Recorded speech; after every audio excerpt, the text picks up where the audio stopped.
So I'll take you through a quick. Miller was the first Fed chair in 1978 to be confirmed by the Senate. And then it was unanimous, just to give you an idea. Paul Volcker got 97 votes.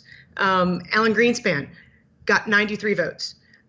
Jay Powell, the first time he was confirmed by the Senate, 87.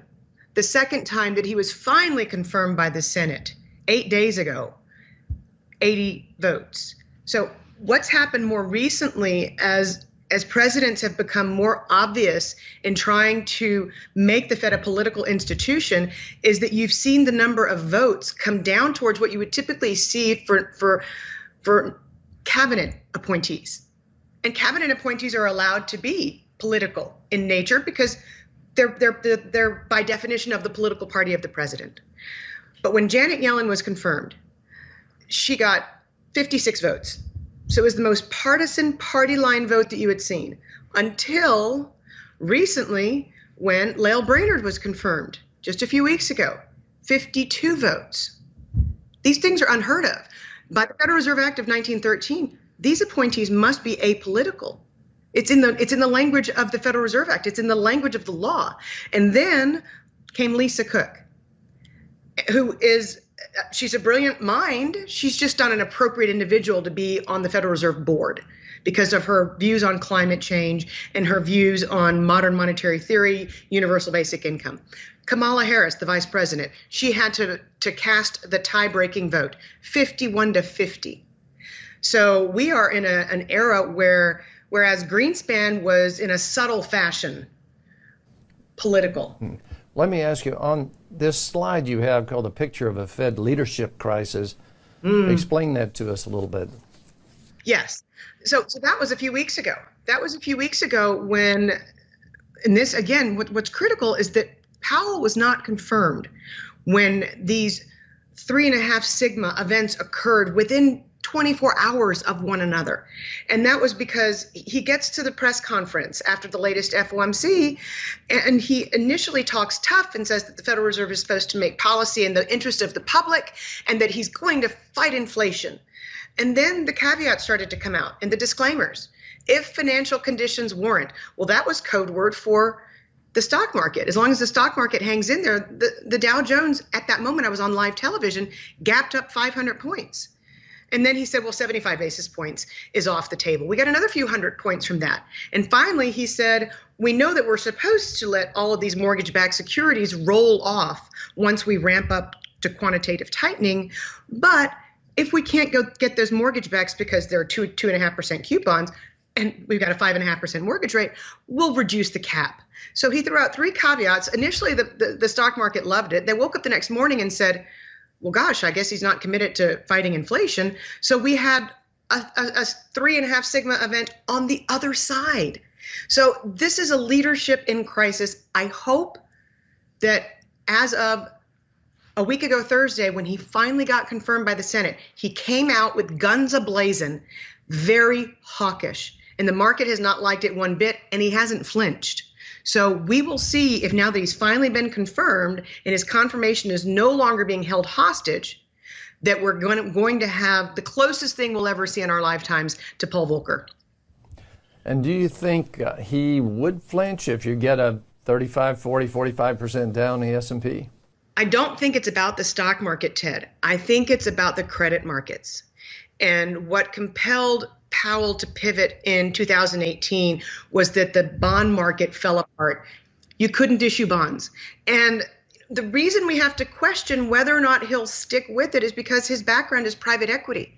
When you shut down the junk bond market, and presumably IPOs are not getting done at the same time, you've really hamstrung the private equity community. There's no exit route. Well, and you can just see this though the last 2 weeks, Danielle. I know you've seen this, but these issues that come across my desk and these certain things, they're really high as far as yield. I mean, you can tell they're having to push it. Yield is high again. I mean, the yield is actually high. So do you think that, and let's ask a question about that as far as what he, in doing that, is doing to the economy. And you have a slide called Killing Consumption. You might talk about that a little bit. Yeah, I mean, I think it is Powell's goal at this point, because again, after he was confirmed, he did say that the trajectory of the economy was not necessarily in his control. I think he wants to break consumption. I think he wants to break the stock market, and I think he really wants to break housing. Don't get me wrong. He created the housing problem that we have right now and all of the speculation. But I think he wants to break all three markets. And as long as you don't have this kind of specter of systemic risk come unglued through the credit market channel, I think he's just going to keep destroying things, even though we're headed into recession. And you have a slide entitled Round-Tripping Economic Growth we have here. And I guess the way you see this, he started it, now he's finishing it on the other side. He is, and he's finishing it in a big way. And, you have to ask yourself, is the political nightmare that he's endured by being attacked from within, is this what's made him a different Jay Powell, to where he's willing to do things he wouldn't have done 2 years ago? But when you go back and read the 2012, 2013 transcripts, he sounds a lot today like he sounded then. And we have to bear in mind also, this is a midterm election year and he's a Republican. So there's that element as well. I don't think, like Ben Bernanke, he's going to, when he does leave the office, say, I renounce being a Republican, I'm a Democrat. I don't think that's who Jay Powell is. So you have a great graph in talking about that. And we've seen Walmart, Target, to a degree Amazon, but you've got a great one on arrested foot traffic.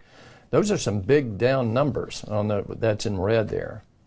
They really are. And to me, it's so critical that you study what's happening in real time, because it seems like the sell side, the big investment banks, are invested in kind of hiding what's really happening. They keep saying goods spending is going to turn into services spending. Well, it was recreational spending that got hit the hardest, and airfares. So, but these are services types of spending. So this idea that they're not going to build a second deck in the backyard, but they will splurge on great big vacations and going to Disney and support the economy through the service sector, we're not seeing it. Right. That's for sure. I mean, everywhere you look, if you talk to different people that do in the services area, they'll tell you, it's slowing down. I mean, you see it. Let me ask you a couple of questions, because you mentioned Bernanke and the real estate market, and you've got two great slides. One we'll talk about here is the really households and how much they have in housing and real estate. Really good slide. We are we're still, despite the fact that the S&P is technically in a correction, households still have more exposure to the stock market than they do to real estate, which flips on its head history back to in the post-war era. It's just not natural that the entire aggregate of the United States population, 360 million people, the average American is going to have more net worth locked up in their home than in the stock market, because there are a lot more Americans who own homes than the concentrated holders of equities. And yet we've seen it flipped on its head. The stocks are above where real estate, and I venture to say both are coming down, because as I've been writing, second home sales are absolutely collapsing. Danielle, too, if you look at home building stocks and things that feed into home building, all those are down 30 to 35% this year. Mm-hmm. They're telling you something, but the industry itself seems to be, and you've got a great slide here on millennials that are not the second coming of the boomers, but it has to do with real estate. You might mention something about that. So last year, the National Association of Realtors splashed out with a report that said we're underbuilt by 6.8 million homes. We have this great big deficit, this huge hole that we have to fill. And the National Association of Home Builders was right there standing next to them going, yay, we need to build 7 million homes. They were only basing their analysis extremely superficially, not to be insulting of anybody, but you actually have to take two steps when you're conducting an analysis. You look at the stock of the population first, and then you look at the delta, its growth rate. And the growth rate of the U.S. population has turned negative. And the implications for housing are they're dour. When we had baby boomers entering their prime home buying years, that cohort grew at a 4.5% rate for the first 5 years of their home buying years. The millennials may outnumber the boomers, but their growth rate at these first 5 critical years of purchasing a home is 1.2%. So you cannot compare the boomer generation and their buying power back then to what we're looking forward to with the millennials. Apples and oranges. Don't you wonder too, Danielle, about that group, the millennials and even Gen Z, that the money that they may have had for a house, they had in crypto, and they don't have it anymore? It is astonishing to, and it's also sad. You know, Ted, it's sad because a lot of people on my Twitter feed who used to harass me have gone silent. They've just kind of faded off. And it's indicative of, I hope that they're young enough to bounce back, but we know so many of them were already in debt to begin with. We know that there were individuals borrowing on their credit cards to buy crypto. So for a lot of people, this is an unmitigated disaster. They drank the Kool-Aid and just went all the way down. And now the stock market is keying off of Bitcoin every day. I mean, we're living in fantasy land here. Well, and I think between that and NFTs and SPACs and everything that's really that the regulators have overlooked. I mean, let's face it, they've let all these go down the drain. If you have Goldman Sachs and Bank of America saying, well, our lawyers are getting back to us, maybe we shouldn't have been in this SPAC business in the first place. I mean, you're talking about lawyers, you're talking about legality here and that's how frothy and speculative things were last year. Well, and so with that, I mean, you know, you're looking at let's flip to the corporations a little bit.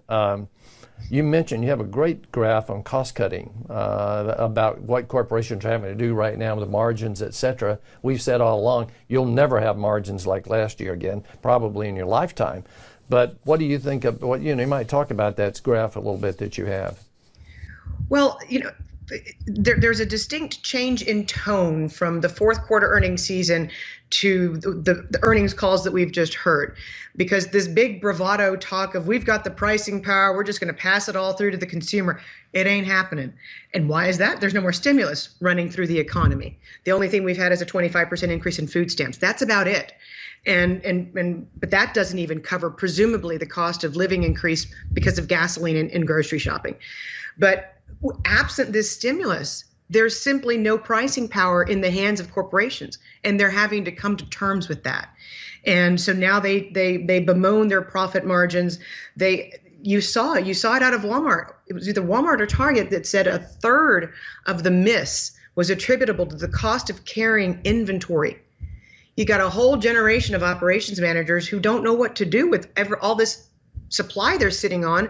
And meanwhile, back at the White House, they're still bemoaning a supply chain disruption. They don't even realize American corporations are sitting on too much stuff. Well, and one of my people told me that Walmart would have even had more inventory, but they had one that burned down. So I guess I don't know. I didn't follow it that closely. Now, but that was what came out. So that was there. But and then if you look at, before I go to the stock market, I want to ask you something. We're talking about rates, and you've been around it as much as anybody. And I by the way, I would recommend everybody to look at your daily service, the feather and the quill, and everything you do. We're showing that all along here. But also read your book, because then they'll know where you come from on all of this.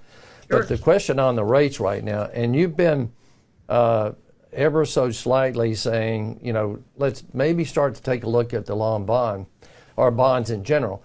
And one of the things that we have, and I actually sent you personally, you probably haven't seen it, you had a slide about this that shows the 87 market, but you can look at a lot of markets. When they get really pummeled, the stock market, they go to the Treasury. And they cross over right then. The Treasury really firms up. And so are you seeing some of that? Are you thinking along that line? I am, mainly because the difference between the 2-year and the 10-year Treasury, it inverted for a hot minute, and then we saw this massive steepening, and you do see steepening into recession. But now we've seen a reflattening of the relationship between those two yields. And while it's definitely tentative in nature, don't get me wrong, there's been an absolute bloodbath in treasuries. I understand that. But there's only so much you can deny when you're staring at the whites of the eyes of recession.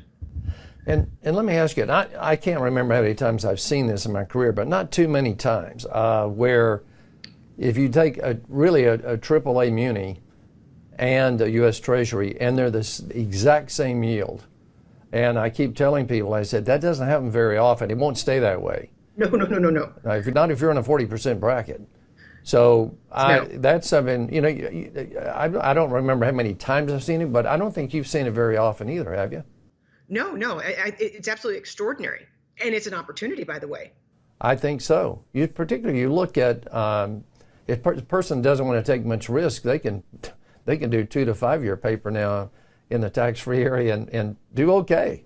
That's exactly right. If I had a grandmother right now, I'd be marching her down to the bank to buy a CD. Exactly, which you couldn't do for quite a few years. But before I leave the CEO thing and the margins and all of that, mention what you put this out today, and that's why I keep talking about your Daily Feather, because it always has great stuff in it if people want to subscribe to it. But talk about the CEO expectations. That was a great graph. So a few years ago, we devised something called the outlook gap, kind of a sister to the output gap. And in a regular world, the people doing the hiring and the firing, they tend to, it's their mood that swings that swings confidence. It's their move that precedes that of U.S. households. So in a typical downturn, your CEO confidence is going to come down in advance of that of households, because households are like, oh, wait, we're in recession. But that's because we've not had inflation for more than 40 years. So in the current episode, you actually saw household confidence come crashing down in advance of that of CEOs, which in data that was released yesterday absolutely collapsed. And now both measures, the employer and the employee, both measures are in recession territory. And for any employers listening to this right now, that means this is code for you're finally going to get the power back over the employee. So this era of entitlement, I can assure you, will come to an end. Well, too, it's a great graph you put together. It goes back to, we'll show it again here, but it goes back to 1975. And both of those things are down on the line that goes back to, and you look at the gray area you have there for recessions, and you're in the money on that one now. I mean, it looks like it's going to happen. It does, and had it not been, and I've spoken to several kind of hardcore traditional Fed type of PhD type of economists. They can't get their head around the strength of the most recent retail sales report, other than to say what Jan Hatzius said, the chief economist at Goldman Sachs, and that's that U.S. consumers have been carrying their consumption by taking on credit card debt. All the way, and people forget that. I asked somebody the other day, I keep saying they have people come on Bloomberg, et cetera, and say, oh, the consumer's in great shape. And I'm thinking, well, you're not looking at credit card debt. That's exactly right. And, in the most recent bank earnings reports, the biggest banks, JP Morgan, Bank of America, Wells Fargo, they all had specific line items of material increases in consumer, in people taking cash out of their credit card. This is worse than a payday loan for people to spend 17% taking cash from their credit card just to support their spending. So now, if you look at real estate, so we think, and you see the signs of that slowing, and that's one of the big, if you look at the two things people have had in this extraordinary net worth thing, even for small people, the real estate, like you say, was more pervasive than even the stock market was. But if you look at the stock market too, because they all have a 401k and they all have something else in the personal side, you have a graph about stock values that are 7 times that of a century ago using the CAPE ratio. But talk a little bit about that, because we hadn't agreed with you. Well, I think, and I've always said that valuations don't matter until they do. And because valuations are by definition not a timing mechanism to get in or out of the stock market. They're not going to signal to you, gee, look, we're way up here, it's time to get out, because valuations have been high for years. But once the veneer comes off, once the facade comes off, then valuations begin to matter very, very much. And I was speaking to my friend David Rosenberg in Vancouver just a few nights ago. He and I are of the same mind that the closest parallel we can draw right now is the early 1980s double dip recession. And by the way, that landed the CAPE ratio south of 10 in single digit territory for the last time in our collective lifetimes. That's the last time that we had a single digit price to earnings ratio. I think we could get there, because you've seen the sell side analyst community be so stubborn about taking down their earnings estimates. But if you've seen CEO confidence collapse, I can guarantee you they're going to tell the analysts, your estimates are too high. We're in an earnings recession. And Danielle, obviously I was in a business then, and there was a long period of time, 1966 to 1983, when nobody made any money. Basically, it was zero move. General Motors, the same price as it was, 15 years later with no splits, that kind of thing. But one of the things was interesting, you're talking about this 80, 81, 82, is that by that time, people were so frustrated with stocks that if you talked about stocks at all, they didn't want to hear it. It's very interesting from what it is today. It's the same attitude that people have today about gold. They just don't want to hear it. It's dead money. It's not going anywhere. It's an asset class that's good. It's gone the way of the dodo bird. Don't talk to me about it. So what are you seeing? Do you think we're still generally, I'm talking about the investment community now, do you think they're still generally in a sort of in a mood of denial, or do you think they're starting to understand what's going on here? Well, they're talking about, it's adorable to listen to them. So they're talking about a recession in 2023. But even that they're using the word, it's a sign that there's a shift in sentiment among investment managers. And maybe this is as close as they get. Maybe that's our biggest recession indicator, is that they've actually used the R word. So, but you do see a shift. And I think that when the investment bankers in investment banks, when the M&A stops, which it has, when deal flow, you're not doing big bond deals anymore, you're not doing big equity offerings anymore, but when the investment bankers get cranky, they tend to, their sentiment bleeds into their in-house economists and their in-house strategists. If you're looking at the credit markets today, now, well, I can't give a number on this. We follow it closely. There seems to be so much in that subprime type debt, corporate debt, that sort of thing. There's so much of that out there. It doesn't seem yet like we've gotten to the point of really hurting that so badly that everybody's just screaming. Do you find that to be true, or are we missing it? This does not feel like 2018. It doesn't feel like late 2018 when everybody was so, when credit was so painful and when issuance completely shut down. But by the same token, if you look under the hood of the largest high yield exchange traded fund, HYG, the assets under management are down by more than half. And that tells you that there's a real problem brewing, that still waters run deep. It tells you that these ETFs have had to liquidate what they can, which are their winners, which means that what's left is illiquid. And it's not even trading by appointment. It's just not trading. So my greatest concern with credit is that we're going to have a moment where all of a sudden you get a seizing up, as opposed to 2018 when they said, what do you mean Moody's downgraded the debt of General Electric? How rude. So I think it's brewing in the background. I think you're seeing that in CCC yields. I think you're seeing it in CDX, the price to insure against losses in credit. There are certain areas where you can get a bit better prism into price discovery. Well, and if you look at it, and we gleaned this from 2 or 3 different places, that if you look at HYG and J&K, that sort of thing, 25 or 30% of those issues have not traded at all, and maybe they don't trade. I don't know. I mean, they may price it off a pricing tape, but the point is that if you really get wholesale liquidation, you've got trouble in it. And that's where Jay Powell comes back into the conversation. Because if you have an event, if you truly have an event and it's ironically enough, it was her only moment of lucidity that I can cite. Years ago, Janet Yellen cited the structure of high yield exchange traded funds as being potentially systemic in nature, which means that she was briefed by somebody smart. Probably it was one of my briefings. Anyways, at the time. But I think that when you start to ponder the structural integrity of an investment vehicle that's been taken advantage of as being fully liquid and fully tradable, and then the underlying collateral comes into question, these are the kind of things that could get Jay Powell to hit the pause button.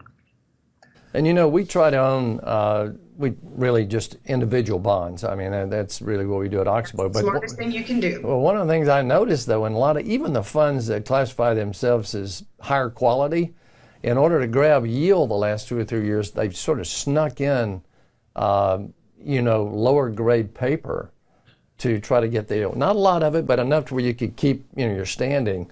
But even if you have 10 or 15, 20% of that, you basically, get in a situation where you're really putting the rest of it in jeopardy, so to speak, to what the quality is. And we're seeing the highest weekly volumes of bonds being reclassified as distressed, and that means they're trading 1,000 basis points higher than a treasury or at 80 cents on the dollar, unless we're seeing record volumes flow into that distressed bucket. And my greatest concern is that people still don't appreciate that Senator Pat Toomey put language into the legislation that does not permit Janet Yellen and Jay Powell to come together and flip the switch back on, that backstops these credit funds. So that's not there as it was in the post-pandemic era by law. You have to they would have to present Congress with a new, unusual, and exigent circumstance in order to get clear passage. And I don't see anything like that happening potentially until February, when we have a new Congress, because nobody running for office right now wants to look like they're compromising on fighting inflation for their voters. So let me give you two last questions, but the first question is this, and we have a lot of people, I can't tell you how many have come to us in the last month and said, I'm 100%, or the person has it working with me has me 100% in stocks, and I'm really hurting. I don't know what to do right now, okay, because I haven't made a change yet. Any thoughts from you on what somebody like that probably should think about? So I don't want to sound like I'm overly bearish, and I understand that many, many metrics suggest that we are back at an entry point for stocks. I would caveat that by going back to something as simple as credit card debt. The reason we haven't seen economic growth slow to a greater extent is because the consumers have been hanging in there by using credit. And that means that if we do have the second quarter of this year print negative, and that's feasible, you had the Philadelphia Federal Reserve president comment that it wouldn't be a long recession. I'm like, that was a Freudian slip. You're not supposed to acknowledge that there is a recession. My greatest concern, though, is that you have two consecutive quarters of 2022 before the consumer stops spending. As it pertains to stocks, that means that there's more downside. And we're nowhere near price to earnings ratios before earnings even come down in terms of where valuations were in 2018. So even though it hurts as much as it does right now, if you're at the point where you need to live on a fixed income, I think it's highly appropriate that you revisit, especially, I promise, I hope I didn't hear you say 100% stocks. A number of them are. And they don't get really what happens with, I think you'd agree with this, in the last 12 years, we've had a lot of people come into the business that really don't understand how to reduce risk and when to reduce it. And that's one of the biggest things we've noticed about the industry now, okay, that you just have this whole group of people that never really had to worry about anything for very long, maybe a month or month and a half, and then it's over. But they've never had inflation in their careers. Exactly. But I think you see that in the investment business, and you see it in real estate too. I think residential real estate. Do you agree? I think residential real estate is criminal at these levels. I heard an anecdote recently, and I actually followed up with the data. So one of the briskest areas in what's left of mortgage lending right now is FHA mortgagees doing cash out refinancings. So they're taking a 3% mortgage, they're trading into a 5.5% mortgage to pull $20,000, $5,000, whatever it is that they're pulling out of their home.